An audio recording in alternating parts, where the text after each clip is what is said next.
Hello everyone, today I want to make a quick video about the new items and how they work, especially the upgrades and the one mechanic that was buffed that actually makes the game way easier, especially for solo.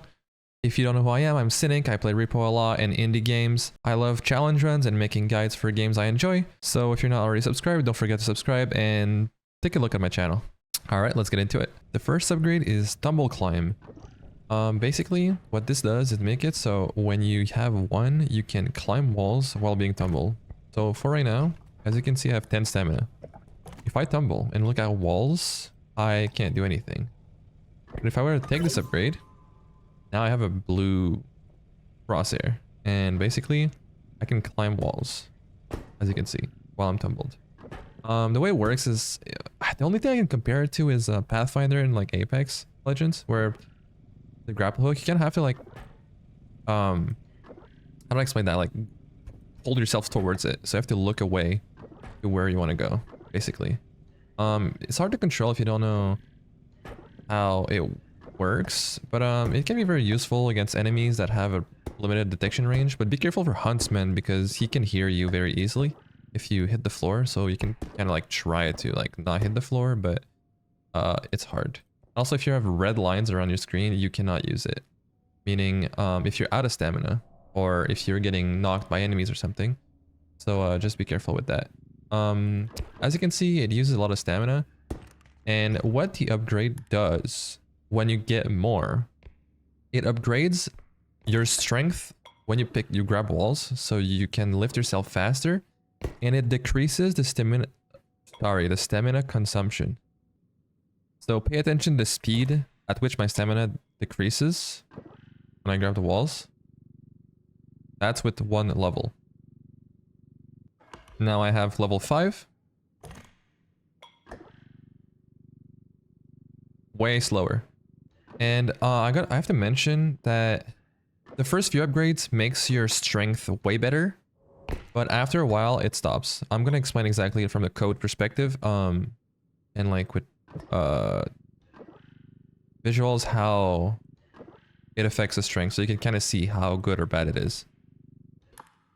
So this is with 10.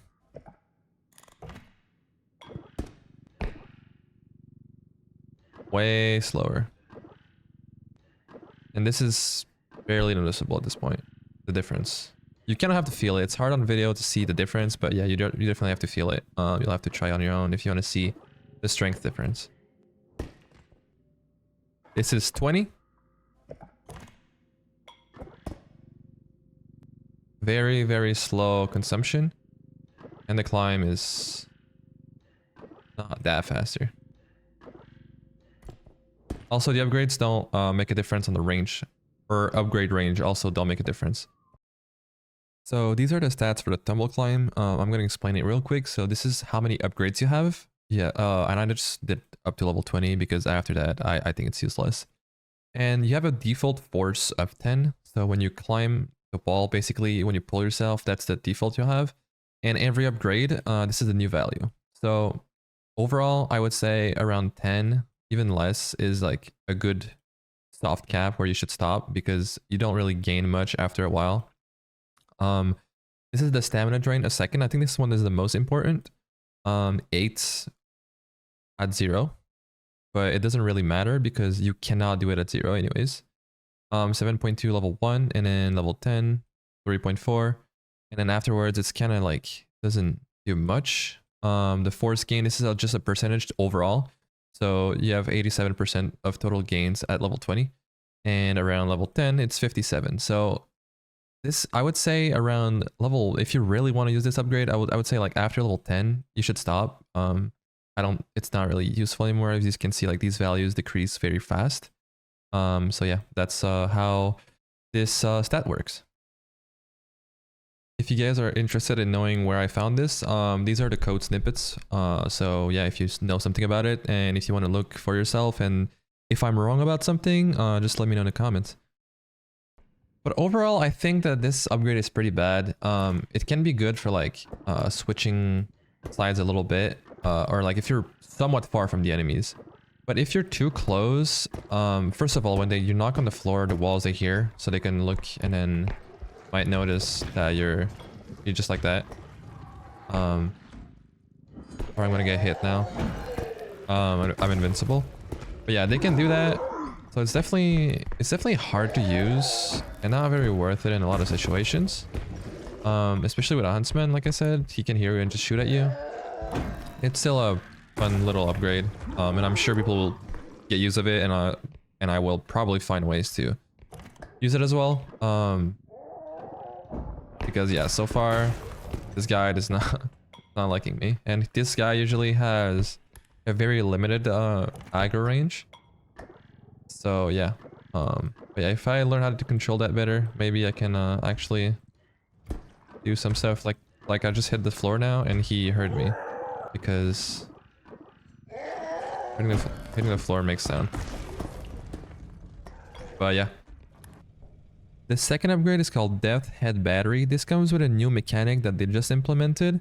It only works at co-op though, so if you're solo, don't take this ever. It's useless because they actually respawn in the shop, so you cannot shop manipulate with them.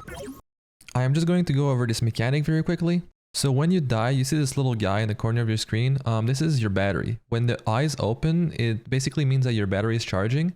And after 25 seconds, you have 25% recharged. After 100 seconds, you have 100% recharged.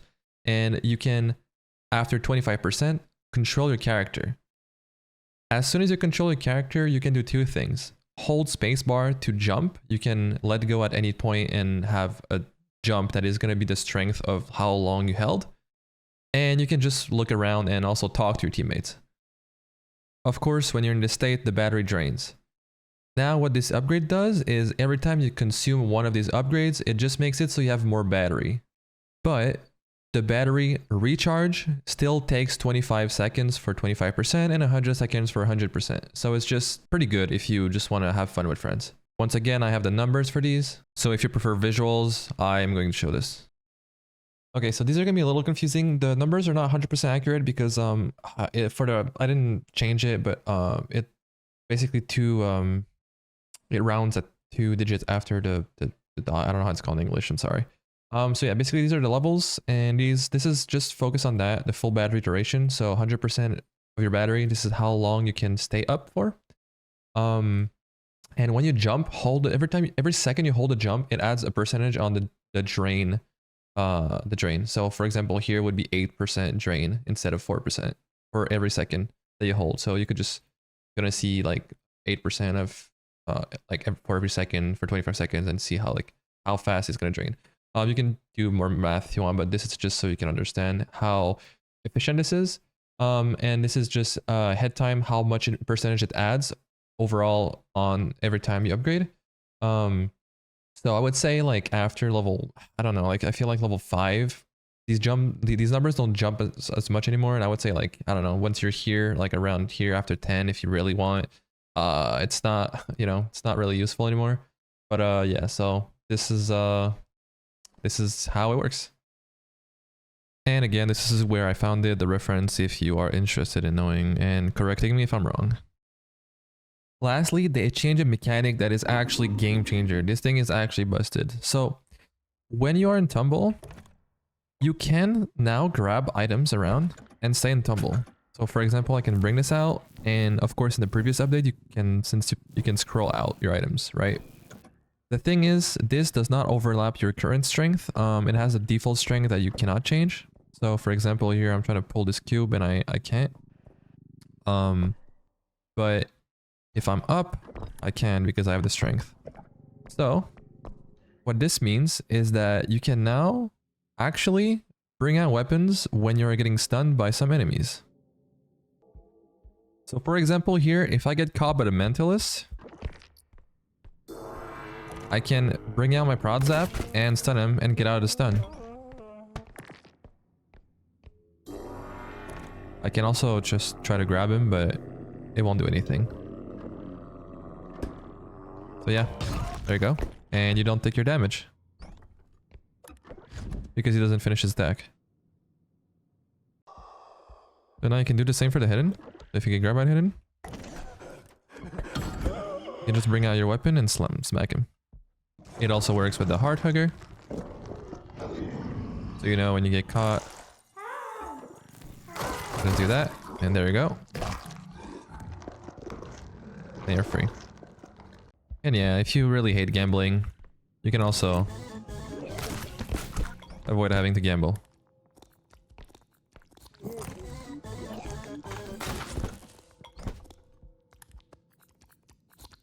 Anyways, thank you guys for watching. If you appreciate the video, please don't forget to like and subscribe. Leave a comment if you have any video ideas. I will be posting a lot more, and if you are interested, I have guides for solo especially and challenge runs. I also do other games, so yeah, just check my channel out.